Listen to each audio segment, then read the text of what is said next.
Bienvenue dans l'épisode 11 de la Pause active. Aujourd'hui, je suis très heureux et choyé d'accueillir Joëlle Arsenault, la cofondatrice d'Alcyon, une entreprise familiale des îles de la Madeleine.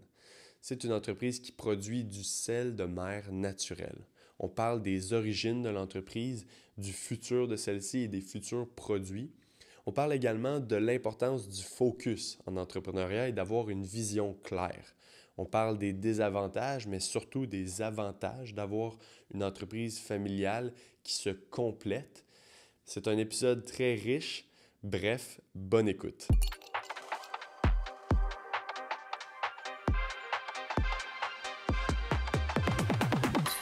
Épisode 11 déjà de la pause active. Aujourd'hui, je suis super content de t'avoir, Joëlle. Merci d'être là. Merci de l'invitation. Je suis contente d'être là aussi.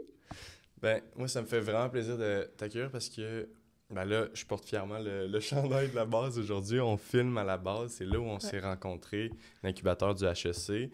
Puis, j'ai beaucoup apprécié apprendre à te connaître. Puis, je pense que tu es une personne très accueillante, facile d'approche parce que en étant à la base, en mettant les pieds pour la première fois, je pensais que tu avais déjà fait un programme, je pensais que tu faisais partie de la famille de la base déjà, puis pourtant, pas du tout. Là. Non, j'avais la même ancienneté que toi, disons. Ouais, c'est ça. Merci pour ce beau compliment. Ça fait plaisir. Pour mettre les gens en contexte, là, les trois questions qui tuent, là, t'es qui? Tu viens d'où? Tu fais quoi aujourd'hui? Oui. Moi, c'est Joëlle Arsenault. Je suis originaire des Îles-de-la-Madeleine. En fait, je suis cofondatrice d'une entreprise familiale qui est située là-bas aux îles qui s'appelle Alcyon Sel de mer. Donc, nous, ce qu'on propose, c'est un sel de finition, donc comme une fleur de sel. Puis, en fait, c'est une des premières alternatives locales en sel au Québec. C'est super. Puis, ça fait déjà 2 ans que vous êtes lancé? Oui. Si on remonte au premier pas d'Alcyon, c'est quoi les origines derrière l'entreprise? Parce que, comme tu l'as dit, ça fait officiellement 2 ans qu'on est lancé. En fait, on a lancé à l'été 2022, qu'on a vraiment ouvert la boutique puis lancé notre premier produit. Mais c'est un projet qu'on a... que j'aimerais dans notre tête depuis quand même assez longtemps. Là. Je pense que ça peut remonter jusqu'à 2016. Là. Fait que ça fait quand même plusieurs années. C'est ma sœur, en fait, qui avait eu l'idée à l'époque. Elle terminait son bac en ingénierie. Ma sœur est ingénieure en biotechnologie, ingénieure de procédés. Puis elle a fait un 2e cycle en environnement. Puis elle avait remarqué qu'il n'y avait pas de sel ici au Québec parce que ce qu'on retrouve sur le marché, c'est des produits d'importation, majoritairement de l'Europe, là, comme la fleur de sel. Puis ça va parcourir, c'est ça, des milliers de kilomètres pour arriver jusqu'ici. Fait qu'on était comme assez surpris de voir ça. Fait que là, on en a parlé, puis on trouvait que c'était une bonne idée. Puis aussi, ce qui nous impressionnait, c'est à quel point le pouvoir du grain de sel, un peu, si je peux dire, c'est-à-dire t'en mets pas beaucoup, puis ça va aller rehausser les saveurs, c'est ça qui va donner du goût. Fait que bref, on s'est mis à regarder, elle s'est mis à penser à un procédé. Puis là, finalement, ça a été mis un peu sur la glace. Moi, j'avais un gros projet, une opportunité en cinéma. Elle n'avait pas encore, justement, elle allait chercher ses papiers comme ingénieure. Fait que finalement, on a mis ça sur la glace. Puis c'est vraiment que la pandémie, en 2020, quand tout a arrêté, moi, mon industrie était vraiment en arrêt. C'est la première fois que je m'arrêtais depuis quelques années. Puis on s'est dit, bon, peut-être ça serait le temps. Fait que là, on en a parlé avec nos parents parce qu'à l'origine, c'était plus Elisabeth et moi, ma soeur et moi. Puis là, finalement, nos parents embarquaient avec nous aussi. Fait que là, on s'est lancé. Fait que ça a été, là, 2020, mais ça a été la fin de l'année, là, novembre 2020. Fait que ça a été à peu près 1 an et demi de recherche et développement pour vraiment faire les opérations. Puis on a lancé à l'été 2022. Cool. Puis là, ta sœur, elle avait un background en ingénierie. Toi, tu as un background en cinéma. Je sais que tu as travaillé aussi dans différentes industries, mais est-ce que vous aviez de l'expérience en entrepreneuriat pour se lancer en affaires ou c'était plus l'idée du projet qui vous a mené vers ça? Je pense que les deux, ma soeur et moi, on est des gens qui ont besoin de liberté, qui aiment avoir de l'autonomie. Fait que je pense qu'on avait à la base un peu la personnalité de l'entrepreneur. Ma soeur est très visionnaire. C'est ça, celle qui vient avec l'idée, elle a des nouvelles idées d'entreprise, je pense, chaque jour, là. Fait qu'elle est vraiment bonne pour ça. Moi, j'ai aussi ce côté-là de développer des projets. J'aime vraiment ça. Je carbure aux projets, je carbure aux idées. J'ai un autre type de créativité qui est moins scientifique, qui est plus, je pense, au niveau artistique.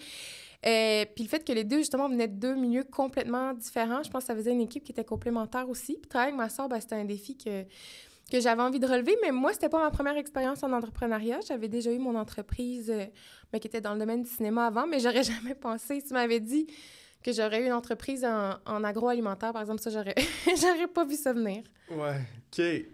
Wow.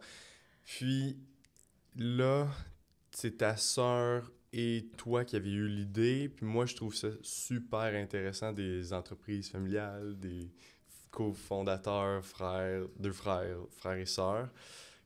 Là, tu l'as très bien expliqué que vous êtes assez complémentaires, mais comment ça a été de lancer un projet avec ta sœur versus un projet d'entreprise dans le cinéma avec d'autres cofondateurs ou avec des partenaires qui, oui, sont complémentaires, mais qui, potentiellement, ben, tu dois apprendre à les connaître. Tu as vécu toute ta vie avec. Là. Bien, ça aurait pu... nous, on est chanceux, là, ça va très bien. Puis c'est sûr que je vois comment ça pourrait ne pas bien aller aussi dans certaines situations. Parce que je pense que tu as l'avantage de te connaître, mais ça peut être aussi le désavantage dans le sens où, des fois, on peut devenir trop à l'aise. Ou... Mais tu sais, je pense on avait une super... Tu sais, ma soeur et moi, on est des meilleures amies depuis toujours aussi, là. Fait qu'on a une belle relation à la base. Ma mère, elle, ça l'inquiétait, par exemple, qu'on parte d'une entreprise familiale parce qu'elle... Tu sais, chez nous, la famille, c'est super important. Puis elle se disait, si jamais ça va pas bien... Parce que, tu sais, des fois, les gens, quand l'argent rentre en compte, quand on parle des affaires, ça peut avoir un impact sur les relations. Puis ma mère, elle, ça la stressait beaucoup. Moi, ça m'a jamais vraiment stressée. Puis on s'est tout le temps dit que la minute où on voyait que ça pouvait avoir un impact sur la famille...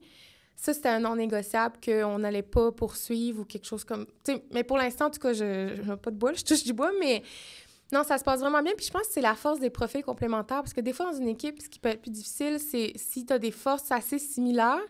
Mais nous, on est, tu sais, au niveau de la personnalité, elle, c'est vraiment, c'est ça, c'est l'ingénieur, c'est la scientifique, elle est plus réfléchie, tu sais, dans les couleurs, c'est une bleue. Moi, je suis la jaune, là, je suis à l'autre, je suis à l'autre spectre. Fait que non, je pense que le fait qu'on est totalement différentes, qu'on s'intéresse pas aux mêmes affaires non plus, on se pile pas sur les pieds. Fait que je pense que des fois, ce qui peut être difficile en affaires avec des partenaires, c'est si tu veux aller... Tu sais, si la même façon de t'élever, c'est la même, je pense que là, ça peut jouer, mais là, vu qu'on cherche vraiment... On est vraiment... Moi, j'irais jamais faire ce qu'elle fait, puis elle ferait pas ce que je fais. Fait que, tu sais, ça fait un bon équilibre, je pense. Ouais.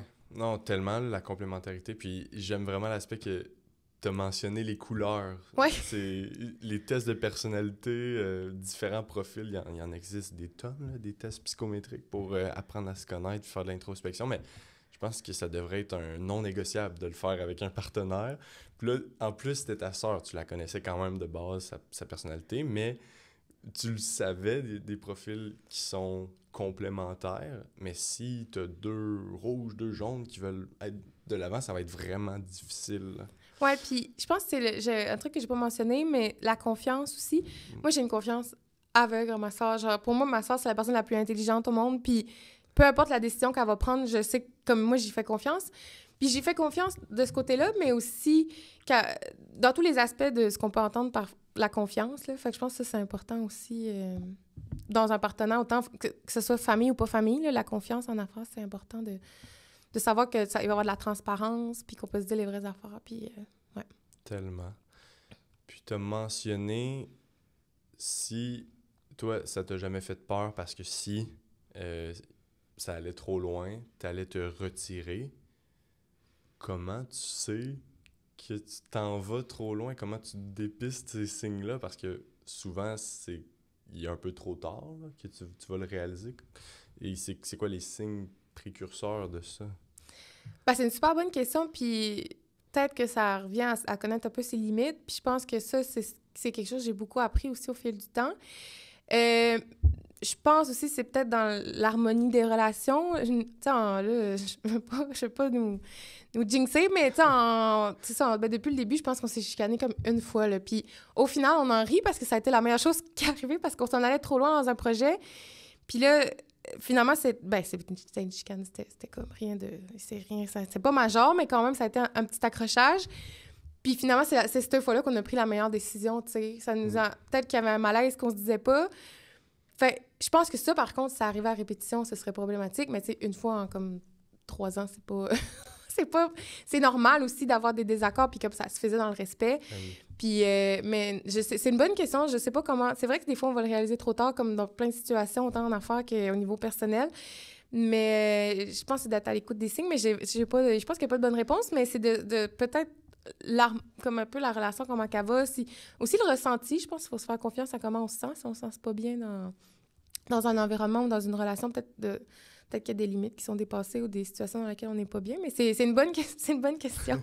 Mais je pense que tu as super bien répondu parce que, justement, cette situation-là, sûrement qu'il y avait un malaise interne des deux côtés, puis là, ça le fait ressortir, mais si, justement, constamment, il y a des confrontations internes ou externes même, puis c'est révélateur, ben là, ça t'amène à poser de plus en plus de questions, puis de prendre le pas de recul, puis de faire, oui, de l'introspection sans l'autre partenaire, voir est-ce que ben, je suis bien dans cette situation-là, bien dans le partenariat, ben c'est super important, là, mais tant mieux, là. Je pense que vous êtes très bien partis après 2 ans, aucun gros conflit.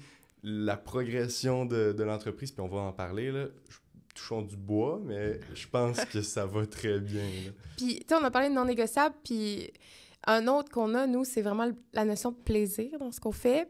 Puis je pense que ça peut un peu faire suite à ça, c'est quand on n'aura pas de plaisir à faire ce qu'on fait, on va se poser des questions parce que c'est même dans nos valeurs d'entreprise, là, le plaisir, mais c'est le plaisir au sens large, le plaisir de partager un bon repas, mais le plaisir de faire ce qu'on fait avec amour et passion, c'est super important. Puis je pense que c'est important de nommer puis de réfléchir à ces non négociables, puis ça, c'en est un. Wow. Ouais, moi aussi,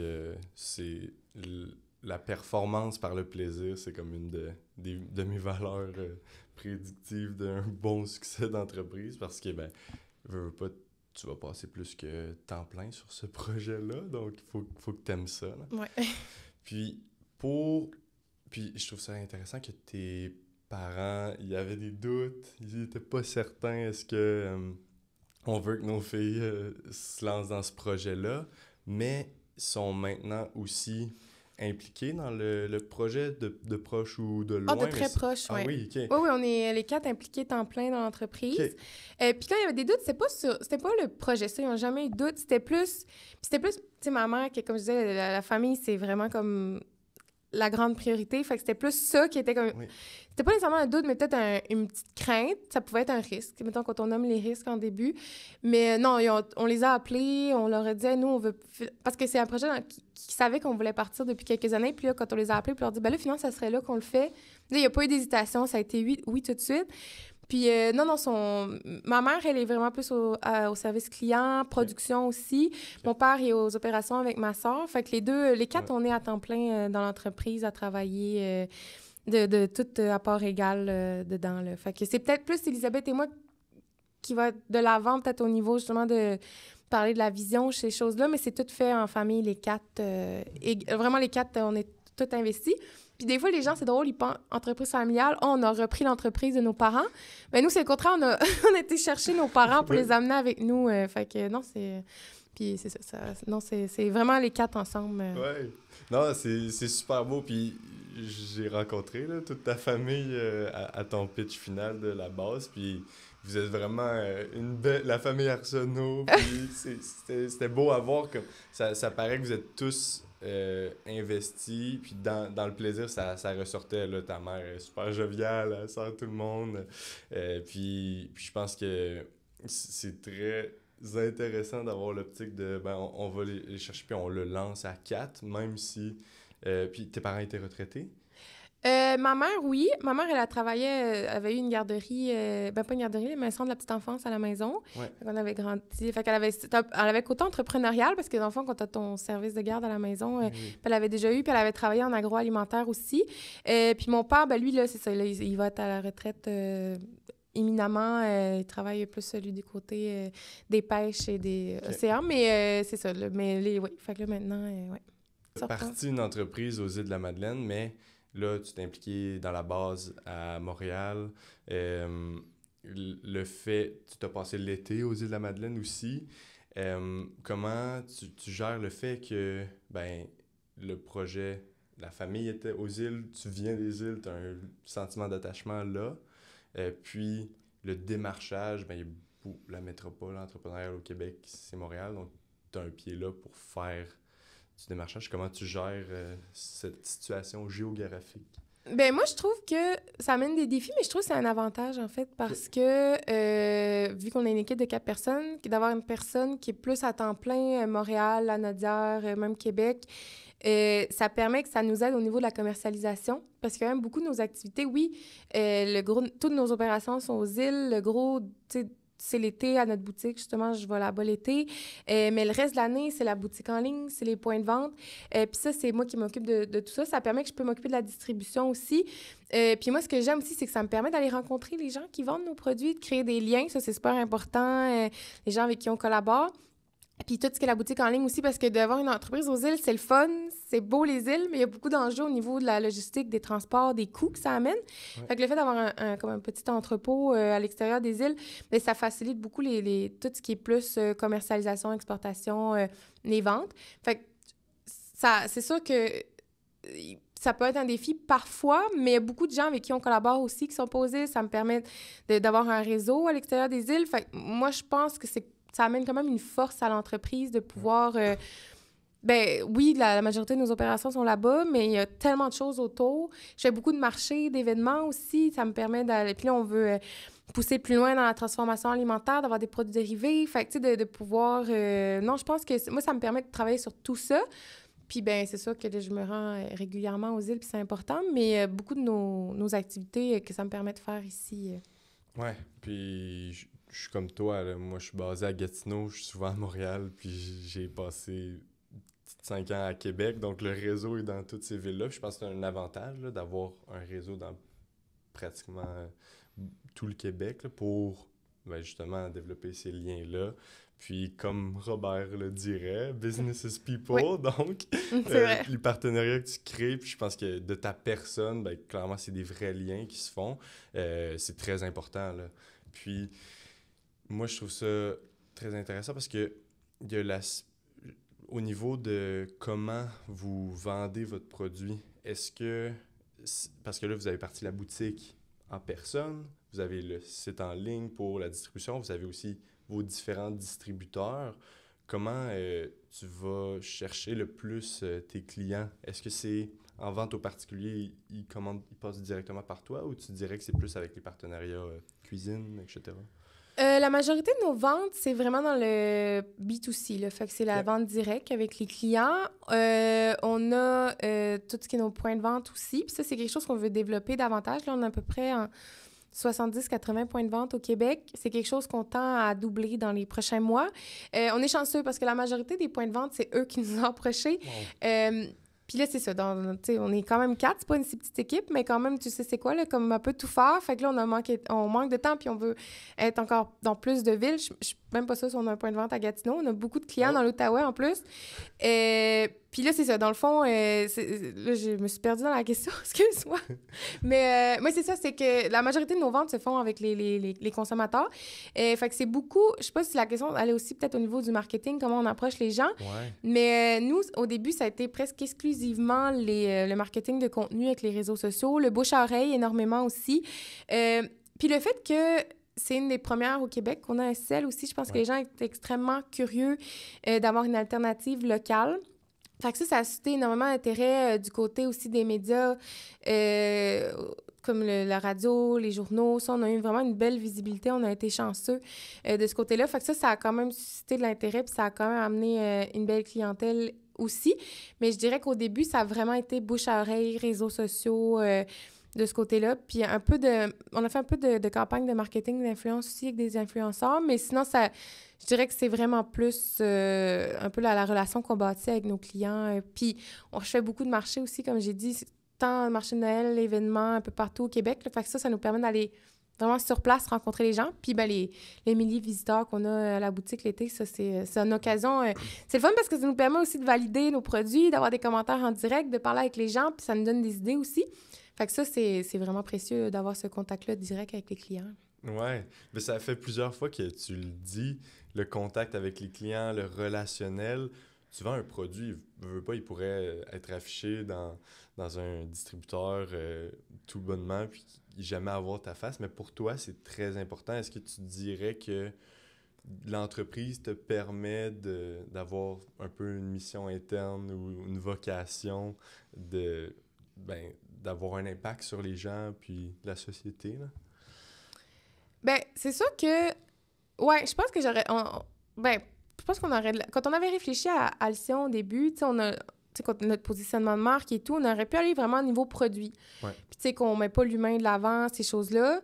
Nous, on pouvait pas aller là. Ben, pas on pouvait pas. On voulait pas aller là parce que tu sais, en tout cas, moi, la manière que je le vois, il y a un peu une âme autour d'Alcyon, tu sais, dans le sens que la famille, les gens, nous, les fondateurs, mais aussi les gens qui gravitent autour, c'est super important. Fait que je pense que oui, je sais pas si ça venait d'une mission d'en avoir un impact de cette façon-là, mais je pense que ça peut en avoir un quand même. Puis c'est sûr que Elisabeth et moi, tu sais, dans tout ce qu'on va développer, puis on a d'autres projets aussi qu'on veut faire, je pense qu'on a besoin d'avoir une mission personnelle, puis c'est super important. Tu sais, ma soeur, j'ai mentionné à l'ingénieur, le deuxième cycle en environnement. Tout ce qui est environnement, nous, c'est super important dans la société, la collectivité aussi, dans ce qui est important, d'avoir un impact. Justement, on met les idées de l'avant, c'est super important d'avoir un impact dans la région, que les Madelineaux soient fiers aussi de notre projet. Ça, c'est super important pour nous, qui aiment le produit. Avant de sortir des îles, on voulait vraiment qu'aux îles, ce soit apprécié. Fait que je pense que oui. Après ça, je sais pas à quel niveau on a un impact, mais c'est sûr que tout ce qui est autour d'Alcyon, on voulait pas que ce soit juste un produit. On voulait vraiment que ce soit quelque chose de plus gros. Puis je l'ai pas dit, mais justement, Alcyon, le nom de l'entreprise, ça vient de ça aussi. L'Alcyon, quand on était enfant, c'était le nom du bateau de pêche à mon père puis mon oncle. Fait qu'on voulait un nom qui rappelle aussi ça, qui rappelle la famille. Puis un Alcyon, ben, c'est un oiseau de la mythologie grecque qui était signe de bon présage en mer. Fait que c'est pour ça qu'il y a des petits oiseaux sur le... Mais ça partait vraiment... Avant d'être l'oiseau, pardon, ça venait du bateau. Là, on voulait vraiment que... Mais c'est ça, que ça rappelle la famille parce que c'était quelque chose qu'on faisait en famille. Bien, puis ça paraît autour de votre famille, autour d'Alcyon, autour du marketing, autour de l'entreprise. Il y a une aura, là, clairement, plus loin qu'un simple sel. C'est pas... justement, je pense que c'est votre valeur ajoutée, il y a un certain sentiment d'appartenance pour, oui, les Madelineaux, mais je pense que au long terme, tu l'as dit, vous êtes la seule entreprise de sel qui fait de la fleur de sel québécoise. Là, on est 3. OK. Mais on était... Vous étiez? Oui, on est là. Quand on a démarré, on était... Il n'y en avait pas sur le marché. Okay. Mais c'est quand même, ça reste une petite industrie. Ben oui. Même au Canada, on n'est même pas 10 entreprises de sel. Wow. Fait que, non, ça reste petit. Mais, ouais. Puis, tu sais, les premiers, tu sais, il n'y en a pas d'autres aux îles non plus, là. Fait que, ouais. Fait que ça reste quand même un petit marché nouveau. Puis, peut-être que tu n'as pas la réponse, mais comment une petite PME des îles de la Madeleine, une entreprise familiale peut compétitionner avec les gros joueurs dans l'industrie agroalimentaire ou dans l'industrie seulement des sels? Comment vous jouez contre les gros joueurs? Ben, c'est une bonne question. Puis je pense que, tu sais, oui, là, nous, la réalité, c'est le sel, mais je pense que ça peut s'appliquer à beaucoup d'entreprises, que c'est ça, autant dans l'agroalimentaire, mais même en mode, tu sais, comment quelqu'un qui fait des trucs plus artisanaux peut compétitionner comme du fast fashion. C'est beaucoup, tu sais, la question des prix. Puis, tu sais, je pense que la réponse à ça, ben, c'est un peu...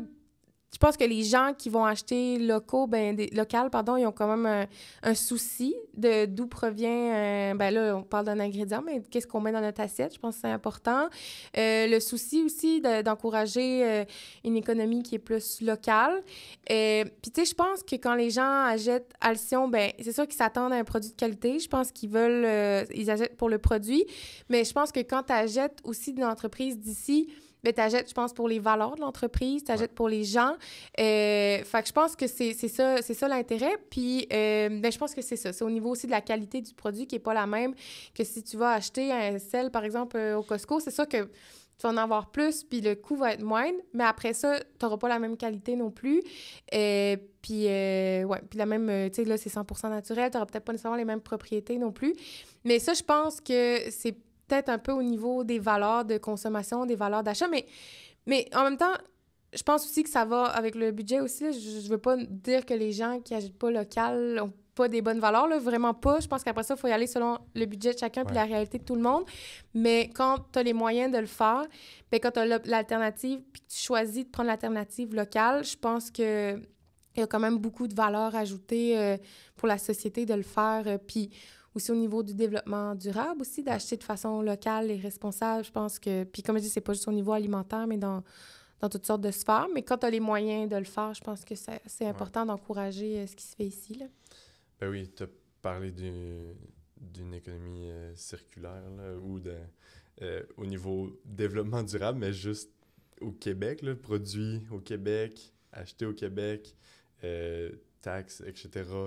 Ça encourage l'économie locale aussi, là, ce qui est super. Là. Puis je pense que oui, il y a une question de coûts. Là. Souvent, les coûts, les produits locaux sont légèrement plus chers par principe que tous les processus sont faits ici. Puis faut calculer les marges sur ça. Mais puis les gros joueurs peuvent se le permettre. Mais je pense que à la fois d'encourager l'environnement, le développement durable, mais l'économie, je trouve que c'est super, là.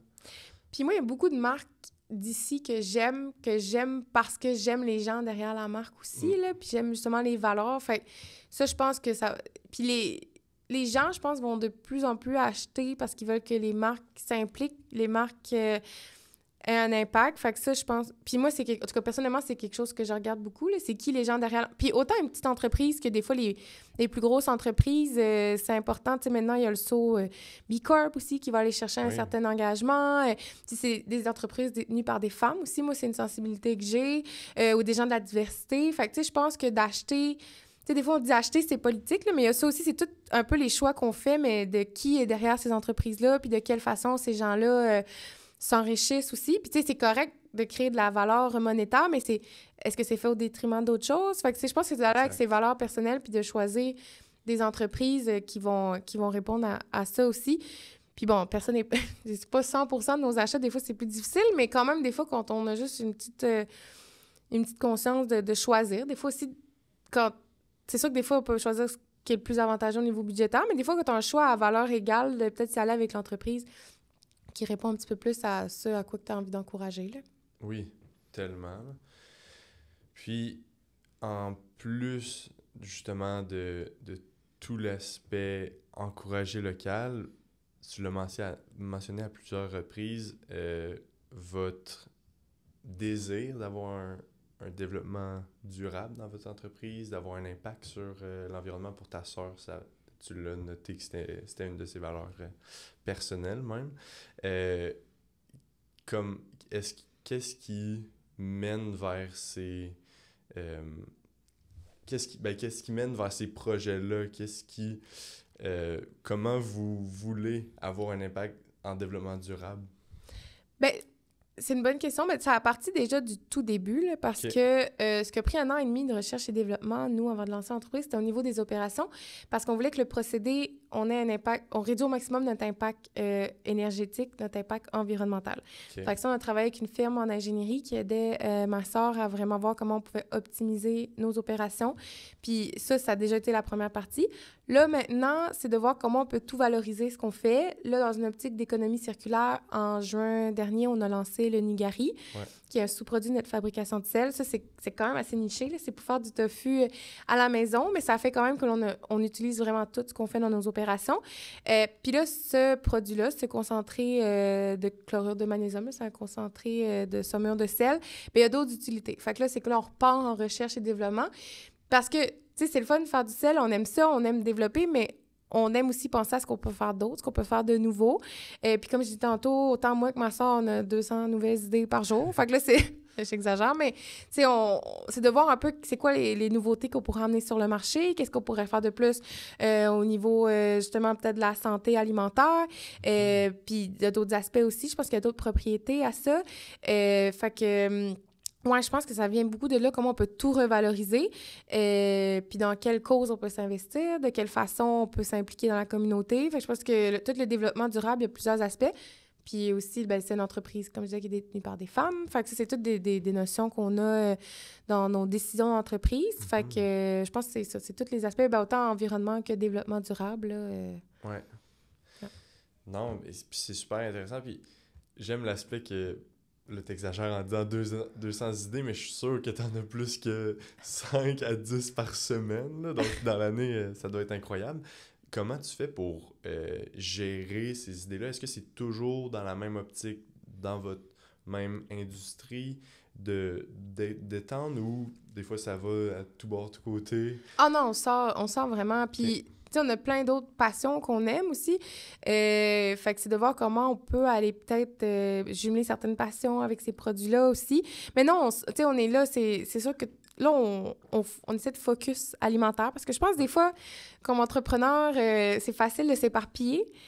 Puis, dans un de mes projets que j'ai avant, là, quand j'étais en cinéma, j'ai eu la chance de faire un documentaire sur André Chagnon, qui est le fondateur de Vidéotron, qui aujourd'hui est malheureusement décédé, mais c'est quand même quelqu'un qui a amené beaucoup pour le Québec quand on parle du Québéking. Puis lui, un des conseils qu'il disait tout le temps, c'est « faut focus ». Il disait quand je rencontre aux entrepreneurs, c'est « focus ». Puis c'est parce que je comprends pourquoi il dit ça. C'est tellement facile, on voulait... Puis, de partir puis d'avoir des idées, puis les possibilités avec le sel sont presque infinies, là, dans le sens du sel, il y en a dans tout, puis pas juste au niveau alimentaire aussi. Fait que là, je pense que là, c'est de se ramener puis de se rappeler focus. Des fois, c'est ça qui est le défi. Mais puis je pense que comme entrepreneur, on est aussi impatient que voir les choses arriver, de développer des nouvelles choses. On dirait que les choses vont jamais assez vite. Fait que, ouais, je pense que c'est je pense que le mot, c'est de rappeler des fois de focus. Mais en même temps, ça n'empêche pas qu'on peut développer. Puis là, on est chanceux. Je pense qu'on embarque dans une certaine phase de croissance, de diversification. Fait que je pense que là, on peut commencer justement à s'amuser à voir c'est quoi les autres options, les autres possibilités, là. Puis est-ce que vos parents ils vous aident à vous grounder, à vous faire focus, puis à être un peu l'œil externe, de dire « Oh, les filles, vous avez des idées, mais là, c'est ça notre fil directeur. » Ouais, puis des fois, c'est sûr que là, c'est le fun des nouvelles saveurs de sel, mais là, tu sais, il faut penser à la production, l'impact que ça a sur les emballages, tu sais. Ouais, OK, c'est vrai. Mais non, eux autres aussi, c'est des gens créatifs aussi. Fait que... Mais je pense qu'ensemble, c'est ça aussi l'avantage d'être plusieurs... avec nos idées, c'est qu'on peut aussi... Puis on peut aussi se dire, cette idée-là est juste pas bonne. Là. C'est pas parce que t'as 200... Oui. C'est pas parce que plein d'idées qui sont toutes bonnes, là. Vraiment pas. Je pense que la majorité ne le sont pas ou sont pour plus tard, là, parce que... Mais ouais. Mais je pense que aussi l'avantage d'en avoir plein, c'est que si t'en as 100, il y en a peut-être une bonne, puis d'avoir tassé les 99 autres, au moins t'as pu trouver le Nicari, trouver les différentes idées qui vont être aligné avec la mission d'Alcyon. Puis c'est aussi une autre de mes questions. Est-ce que tous vos projets ou vos idées de projet, est-ce que vous aimeriez qu'ils soient sous l'entité d'Alcyon, puis qu'Alcyon devienne plus large éventuellement qu'un simple sel marin, que l'industrie agroalimentaire, ou ça serait de développer d'autres entreprises potentiellement? C'est une super bonne question, puis en fait, c'est en plein dans nos réflexions en ce moment. Okay. Parce que comme je disais, peut-être des branches qu'on veut prendre, mais on veut voir est-ce que ça rentre dans la mission. Je pense que c'est de se ramener à sa mission, peut-être, et à sa vision pour Alcyon, puis est-ce que ça peut cadrer là-dedans. Mais je pense pas dans un avenir proche, mais je pense pas qu'Alcyon va être notre seul projet entrepreneurial. Okay. Je pense qu'on a d'autres idées qui n'ont pas nécessairement de lien avec ça, puis... Ma sœur et moi, notre conclusion, c'est qu'on est tellement des bonnes partenaires d'affaires que, je ne serais pas surprise, comme je disais, pas dans un avenir immédiat, mais de voir d'autres projets entrepreneuriaux surgir, en tout cas de nos deux têtes. Puis si nos parents sont avec nous pour le développer, tant mieux, là, mais si ça les intéresse, là, parce que peut-être eux autres vont avoir envie de prendre la retraite éventuellement. Mais non, c'est une bonne question parce qu'on est vraiment dans ces réflexions-là justement en ce moment.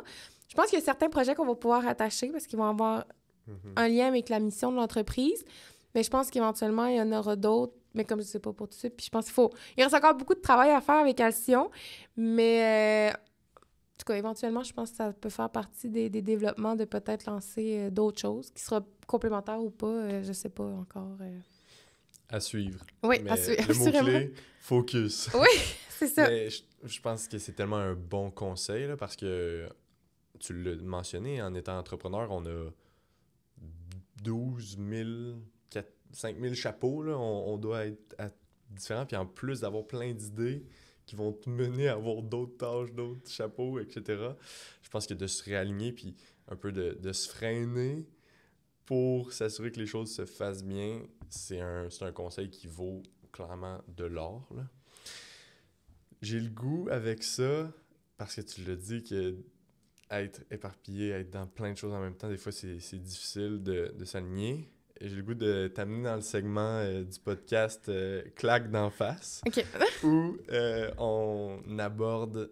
Ben là, c'est super, là, tu es une entreprise familiale, tout est beau, ça va bien, tu t'es jamais chicané avec ta sœur, mais je le sais que derrière tout ça, il y a eu des hauts, il y a eu des bas, puis c'est pas facile l'entrepreneuriat.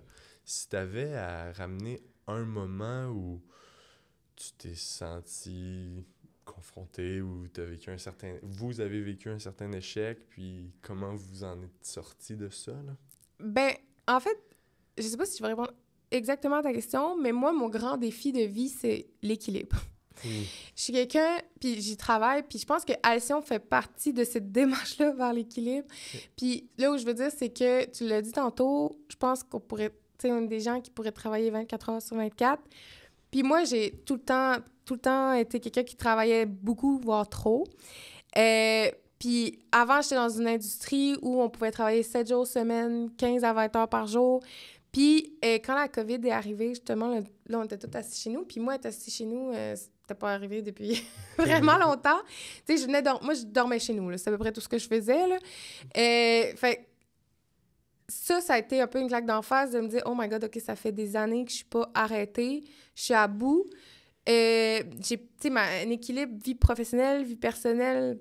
Oui, j'avais des amis, j'avais un cercle, tu sais, c'était... Mais tu sais, ça pouvait arriver, tu sais, que j'avais pas pris de vacances, des choses comme ça. Fait que ça, moi, je pense que... Puis j'ai déjà fait de l'épuisement professionnel aussi. Fait que je pense que ça, ce serait un peu la claque d'en face. Fait que qui a amené peut-être à justement vouloir bâtir quelque chose comme Alcyon, où là, on est vraiment... Tu sais, oui, je suis encore à travailler, là, j'ai vraiment pas atteint l'équilibre, mais... je trouve que j'ai une meilleure balance de vie, j'ai un meilleur équilibre de vie, j'ai une meilleure santé globale, santé psychologique, que je me sens vraiment moins pris, justement, dans tout ça. Fait que ça, ouais, je pense que... En tout cas, je sais pas si c'est pas comme orienté à Alcyon, mais c'est la claque, je trouve, qui m'a amené vers le... Fait que, ouais. Ouais. Non, c'est super. Puis je pense que beaucoup d'entre nous, quasiment tout le monde, cherche un peu cet équilibre de voir c'est quel mode de vie qui nous ressemble le plus, puis qui nous appartient, puis qui nous traîne pas au final. Comment tu sais où... C'est quoi tes trucs pour garder cet équilibre-là de vie à travers Alcyon, à travers ta santé mentale, ta santé physique? Comment tu t'assures de le maintenir, là? Ben, comme je dis, je suis vraiment pas parfaite, là. Fait que je travaille encore. Mais, tu sais, je pense que tout ce qui est, bouger, l'activité physique, ça, c'est vraiment important. Tu sais, je me décrirais pas comme une personne, comme une sportive, mais tu sais, j'essaie quand même de faire le plus possible de l'intégrer dans ma semaine. Ouais. Ça, c'est super important pour tout ce qui est santé mentale. Ça me fait vraiment du bien. De vraiment voir c'est quoi mes priorités aussi. C'est drôle, j'ai écouté un podcast il y a quelques jours. C'est un podcast que j'aime beaucoup, là, du mouvement Happy Fitness, c'est l'état du jeu, qui est animé par la fondatrice de Happy Fitness. Puis c'est un épisode sur les limites. Puis ça m'a fait beaucoup réfléchir dans les derniers jours parce qu'elle citait une étude, là, je vais pas dire ça tout croche, mais en tout cas, il y avait une chercheuse qui avait dit, tu te réveilles un matin, puis là, t'as plus ta famille, t'as plus ta maison, t'as plus ton travail, t'as plus rien dans ta vie. Qu'est-ce qui fait... Puis là, tu te réveilles, puis là, qu'est-ce qui fait que... Y-a-t-il des éléments que t'es soulagé, que t'as plus dans ta vie, puis qu'est-ce qui te fait de la peine que t'as plus? Puis là, moi, tout de suite, quand j'ai fait un peu l'exercice, moi, c'était mes relations, tu sais, comme ma famille, mes amis, toutes les gens, les personnes qui m'entourent. Ça, pour moi, ça me faisait de la peine quand j'y pensais, puis le travail. Mais tu sais, comme je me disais, peut-être c'est de faire l'exercice une fois de temps. Tu sais, ça m'avait fait beaucoup réfléchir, puis peut-être je m'éparpille un peu avec la question, mais c'est de voir un peu c'est quoi pour toi tes priorités. Fait que peut-être c'est je pense que je me questionne beaucoup sur mes priorités, puis qu'est-ce qui est important pour moi à faire. Puis, tu sais, de prioriser, ça, ma vie de famille, ma vie de couple, ma vie d'amis, tout ça, c'est vraiment important. Fait que peut-être qu'avant, je priorisais plus le travail. Là, maintenant, j'essaie de faire un peu le contraire, même si, bon, le travail, ça reste... Ben, je pense que c'est difficile quand t'es... parce que c'est une passion, c'est pas juste... Moi, c'est pas un 9 à 5, tu sais. Fait que ça, c'est ça que je trouve difficile un peu, d'avoir l'équilibre, parce que j'aime tellement ce que je fais, les projets, que je carbure au projet, comme j'ai dit. Fait que je pense que c'est ça qui est un peu le... Ouais, en tout cas, j'ai pas de bonne réponse, mais... Mais je suis avec toi sur ça. C'est difficile d'arrêter quand t'es passionné ou quand t'aimes ça, mais pour moi, c'est une question d'énergie. Si j'ai plus d'énergie Ouais. à travailler sur ça, tu sais, comme tu dis, t'es une jaune à côté qui aime rencontrer les gens, qui même en faisant de l'introspection, quand t'as plus tes personnes autour de toi, ça t'attriste. Ben, est-ce que c'est vraiment travailler à tes yeux, d'aller rencontrer des gens, de parler, d'avoir des interactions avec ces personnes-là, puis au final, à la fin de ta journée, t'es peut-être plus énergisé, plus enthousiaste, t'es content d'avoir fait ça. Oui, je pense que c'est un équilibre, peut-être dans des mois, on peut pas se surmener pendant des mois de temps, mais une journée où on travaille plus parce qu'il y a plein de projets qui nous passionnent, je pense pas que c'est malsain. Ben, c'est l'équilibre aussi, parce que des fois, tu sais, l'équilibre, ça peut être de donner un gros blitz, puis là, de travailler beaucoup, mais là, en échange, OK, tu sais, ben, on peut pas maintenir ça non plus.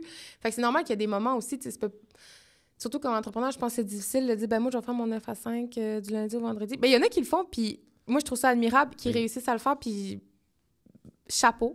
Moi, je suis pas encore là, mais après ça, je pense que c'est normal aussi qu'il y a des moments qu'il faut travailler un peu plus. Il y a des périodes de l'année, comme mettons Noël, nous, c'est une période super occupée, ben, tu sais, mes fêtes de semaine du mois de décembre, ben, elles sont un peu prises parce que je suis dans des marchés, des événements. Fait que, tu sais, ça, c'est une période de l'année que, bon, qui est plus...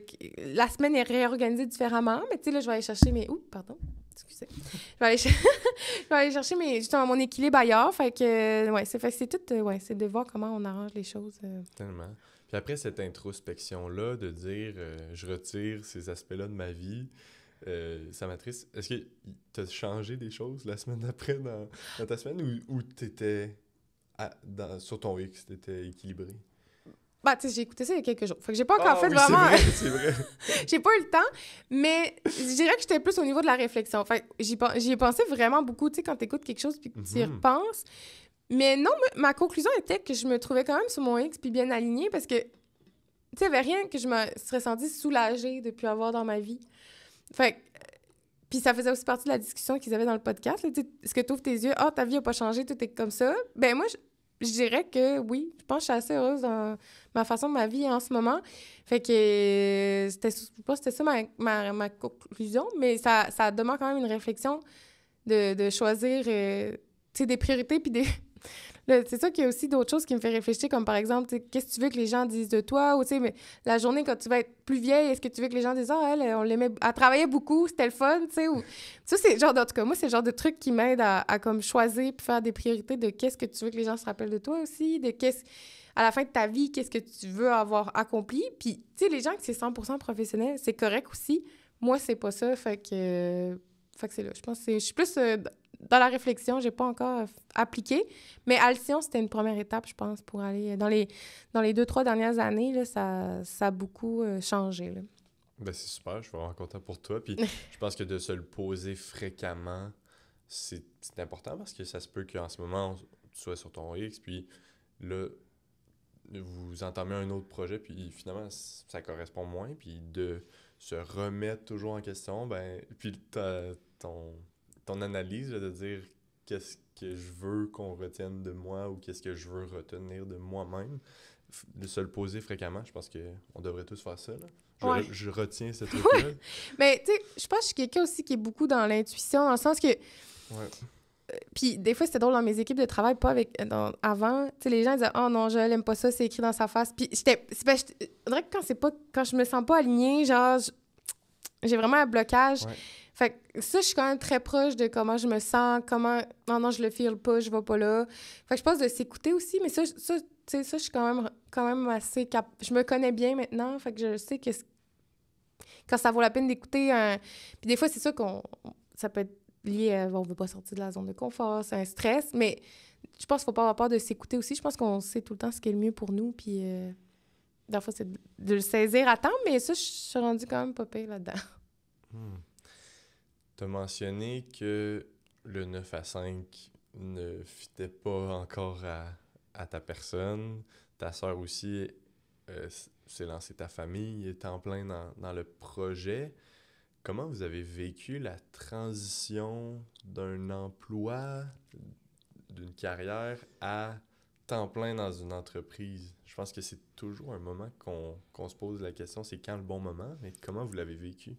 Mais moi, j'ai été ultra chanceuse parce que, ben là, j'ai eu mon entreprise en cinéma. Après ça, j'ai eu un emploi, je dirais, de transition. Mon emploi de pandémie, que je pensais que j'allais rester là 2 mois, finalement, ça a été presque 3 ans. J'ai travaillé chez Cookit, qui est une entreprise de prêt à cuisiner, prêt à manger, parce qu'à l'époque, à l'automne 2020, quand justement là, je me cherchais un emploi, parce que le milieu de cinéma était un peu arrêté, une de mes bonnes amies était directrice marketing chez Cookit. Ouais. Puis là, elle m'a dit, on travaille bien ensemble. Elle dit, là, pas que t'as rien à faire. Elle m'a dit, tu veux-tu t'emmener? Fait que là, elle m'a engagée avec elle. Puis elle m'a dit, tu sais, j'ai besoin peut-être pour 2-3 mois. Finalement, ben c'est ça. Finalement, je suis restée là presque 3 ans. Puis là où je dis que j'ai été chanceuse, c'est que la CEO de Cookit, la fondatrice Judith Fedzard, elle a une immense sensibilité à l'entrepreneuriat. Puis quand j'ai parlé de mon projet, elle, tout de suite, elle s'est un peu mise dans la position de mentor. Puis elle m'avait dit, tu sais, Joël, le jour où tu vas sentir que l'entreprise progresse pas parce que tu as un emploi, ben c'est le moment de t'en aller. Puis elle était comme, je veux pas que ce jour-là arrive, mais elle dit, c'est là que tu vas le savoir. Puis à un moment donné, là, à un moment donné, c'était comme, ça ralentissait le fait que j'avais un emploi, ça... Puis, tu sais, c'est un peu servicieux parce que tu veux pas lâcher, parce que tu as quand même une stabilité financière. Là, après ça, le lâcher pour aller vers l'inconnu, c'est stressant. Mais en même temps, si tu le fais pas, l'entreprise grossit pas. Fait que là, à un moment donné, je lui ai dit, j'ai dit, bon, ben, Judith, c'est aujourd'hui que... Puis, vraiment, c'est sûr que, bon, ils étaient déçus, je pense, que je parte. Mais non, j'ai été chanceuse parce que j'ai eu un immense soutien de cet employeur-là. Les gens étaient au courant que je faisais. Ça a été mes premiers clients. Cookit, ils l'ont mis dans leur section garde-manger. Fait que non, j'étais vraiment chanceuse, mais c'est vraiment la journée où j'ai senti que là, c'était un frein à l'entreprise. Puis bon, là, je parle de ça, mais j'ai aussi énormément chanceuse d'avoir un soutien au niveau personnel aussi, là, qu'on soit deux, puis de pouvoir compter sur mon copain aussi pour m'appuyer là-dedans. Ouais. Fait que ça aussi, là, c'est pas négligeable du tout. Fait que ouais, c'est là que j'ai su aussi, puis c'est sûr que c'est une décision que j'ai pas prise toute seule, là, de dire, bon, ben on va avoir la moitié du salaire qui est plus là. Parce qu'évidemment, au début, là, quand tu te lances en entrepreneuriat, en tout cas, nous, ça n'a pas été le cas que tout de suite, on a pu, on devient pas... on n'appuie pas le salaire qu'on a quitté. Ça, c'est quelque chose que j'ai apprécié beaucoup à la base entrepreneuriale. Là. C'était beaucoup dans les sujets aussi. Là, il y avait Anaëlle, qui elle avait quitté un emploi d'ingénieur pour s'en aller faire son projet parce que c'est un projet dans lequel elle croyait vraiment qu'il y avait un impact pour le niveau de l'environnement. Fait, en tout cas, c'est plein de décisions, mais après ça, je pense que c'est de prendre ce qui est le mieux pour toi, ce qui te fait le plus grandir, rayonner. Fait que, ça a été... mais c'était le conseil de Judith. Je m'étais dit, bon, ben cette journée-là, puis là, c'est quand c'est arrivé quelques mois plus tard...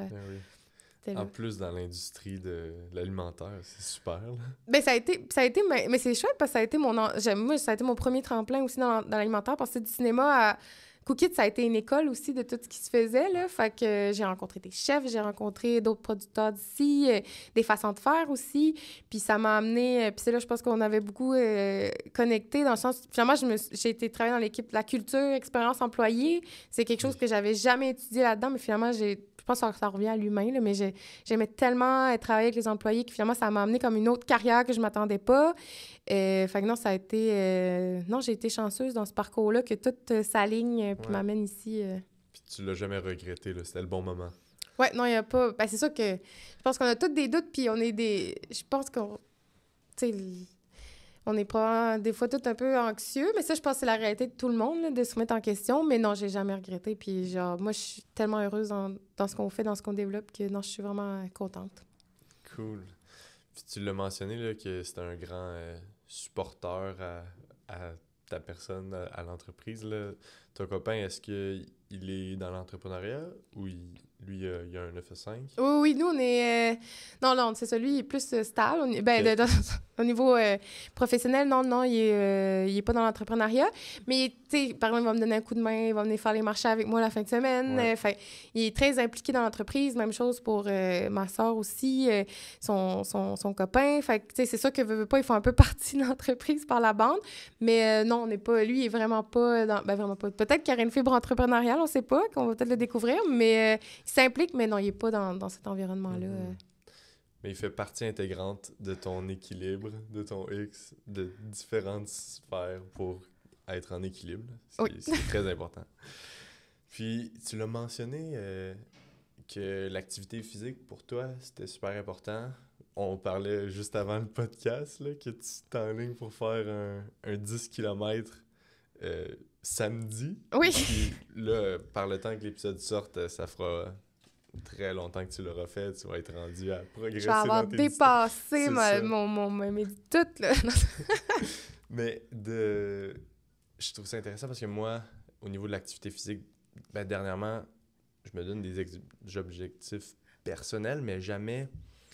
Je me suis pas encore inscrit à une course ou à un événement dans l'entreprise, dans ton quotidien, dans ton équilibre.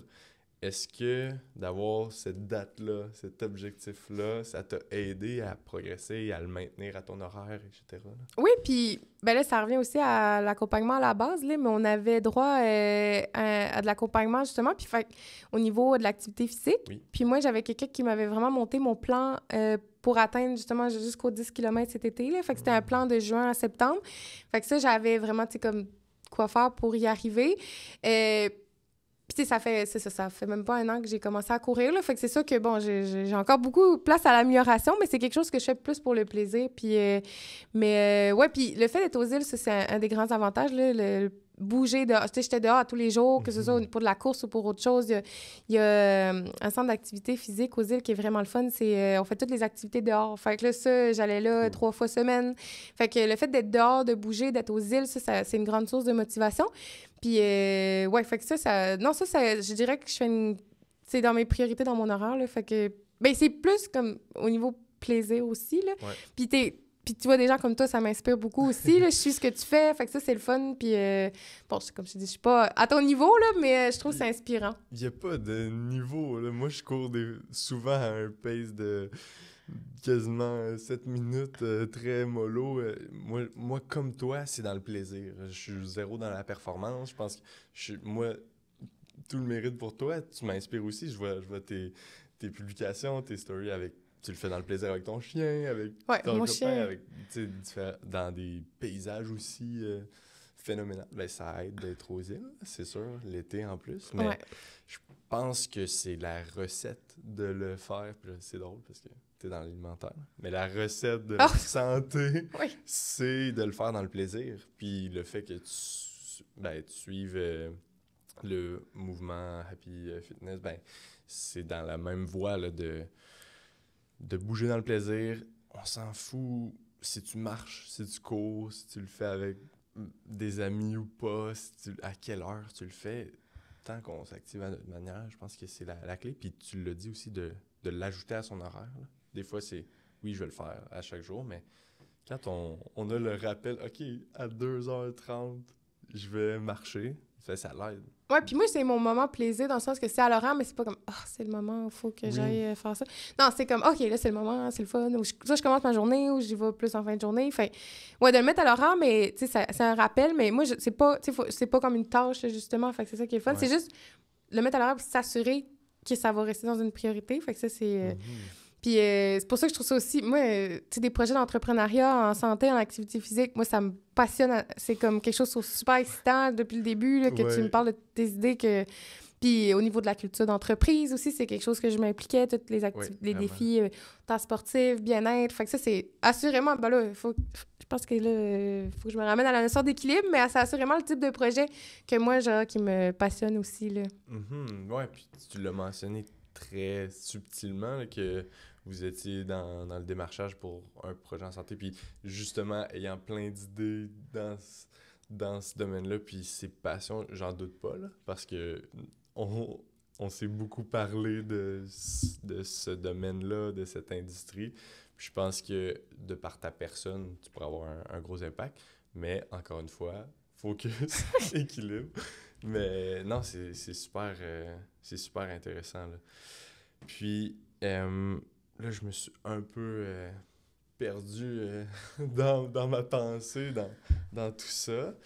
Mais, c'est Pierre Lavoie, là, justement, j'ai assisté à plusieurs de ses conférences, mais lui, ce qu'il fait, c'est, à son horaire, c'est la première chose qu'il va mettre. Ouais. Puis, crois-moi, il doit avoir un horaire ultra chargé, ministre de la Santé, il est à Québec, il est au Lac, il est à Gatineau, etc.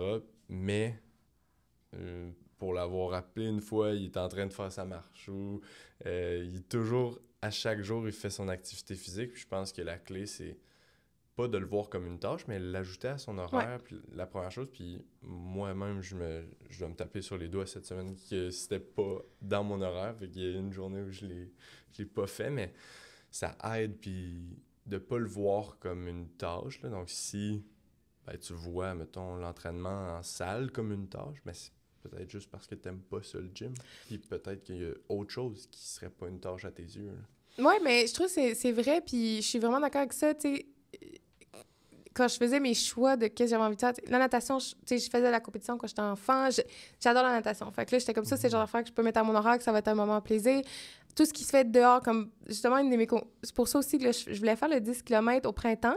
Okay. Mais j'ai réalisé que je détestais courir dans la piste de course intérieure. Je déteste ça. Moi, j'ai besoin d'être dehors puis de voir les paysages. Moi, c'est ça qui me motive. Fait que j'ai fait... Hey, je vais pas pratiquer pour un 10 km à l'intérieur. Ouais. Ça va donner une tâche, ça va être pénible, j'aimerais pas ça. Fait que je vais le reporter en septembre quand je sais que là, tu sais, c'est plus l'été, ça me dérange. Tu sais, ça va me faire plaisir, j'aime ça. Fait que je suis d'accord avec toi, faut choisir. Peut-être des fois on associe le sport à des choses précises, mais je pense que c'est peut-être d'aller voir un peu bouger sur toutes les formes, puis de qu'est-ce qui nous fait plaisir à nous, puis qu'est-ce que c'est ça, là, pour le plaisir, là, je pense que c'est important, là. Tellement. Puis, justement, même si cet hiver, t'aimais pas ça, ben le fait de pas avoir cette pression-là, de dire, ben je fais ce 10 km-là au printemps, puis là, tu le vois comme un stress ou une tâche, ben tu peux être active en hiver de quelconque manière, mais pas avoir ce stress de performance-là. Là. Fait que je pense que c'est sain, là, clairement. Ouais, puis tu sais, des fois, ben je pense que, justement, je suis quelqu'un qui est beaucoup dans la performance aussi, mais dans plein d'aspects. Puis là, au début, j'étais comme, mais j'avais dit que j'allais le faire. Mais là, après ça, j'étais comme, non, tu veux pas de te mettre à plus aimer la course juste parce que tu avais dit que tu allais faire quelque chose que ça te tente pas de faire. Fait que j'étais comme, je vais le faire de façon justement plus saine. Je vais le reporter. Puis c'est pas parce qu'on le reporte de quelques mois que c'est pas fait, là. Fait que, non. Puis, mais ça c'est sûr que, tu sais, on parle de la performance sportive, là, mais il y a toutes sortes d'aspects de la vie aussi. Ça rentre dans les aspects de l'équilibre aussi, de pas essayer de tout performer, mais... C'est le défi des entrepreneurs. Ouais. On est tous des personnes qui aiment la performance, qui sont intenses dans tout ce qu'on fait. Mais c'est de trouver l'équilibre et de focus, là. En vue du futur d'Alcyon, de où vous en allez, j'ai le goût un peu de finir sur cette voie-là. C'est justement, on en a parlé dans le podcast à maintes reprises, que vous allez dans toutes sortes de directions, vous avez plein de projets. Moi, je trouve ça super beau à voir de tous les produits dérivés que vous avez faits jusqu'à présent, puis que vous continuez d'innover. C'est quoi les prochaines étapes pour Alcyon?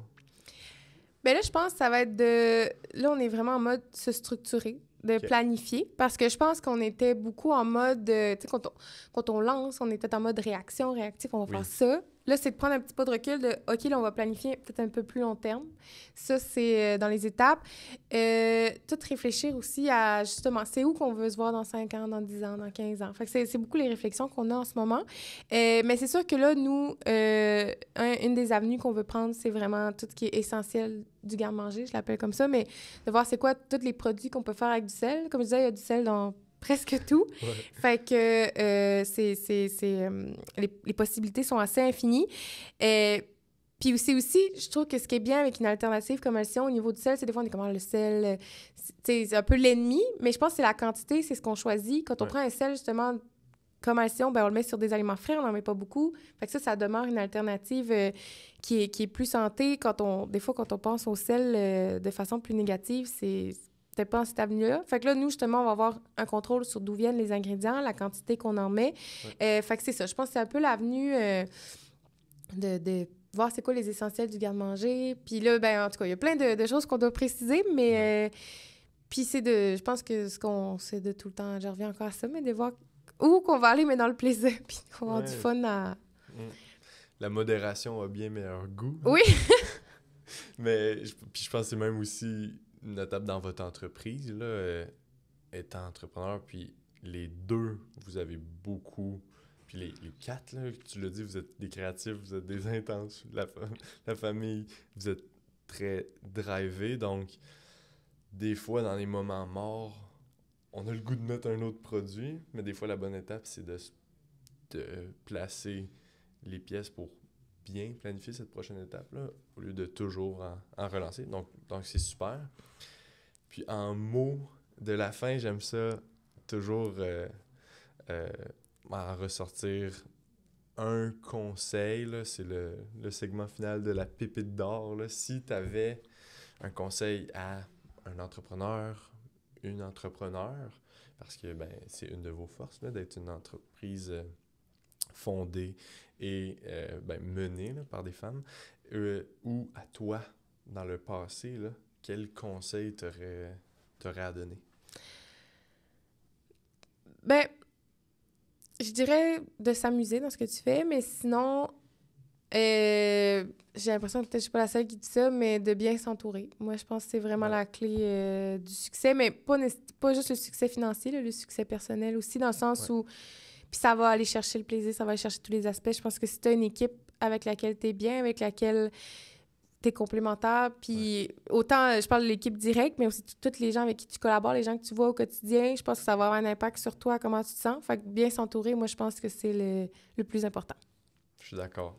Merci beaucoup d'être venu. Merci l'invitation, je suis contente, c'était le fun.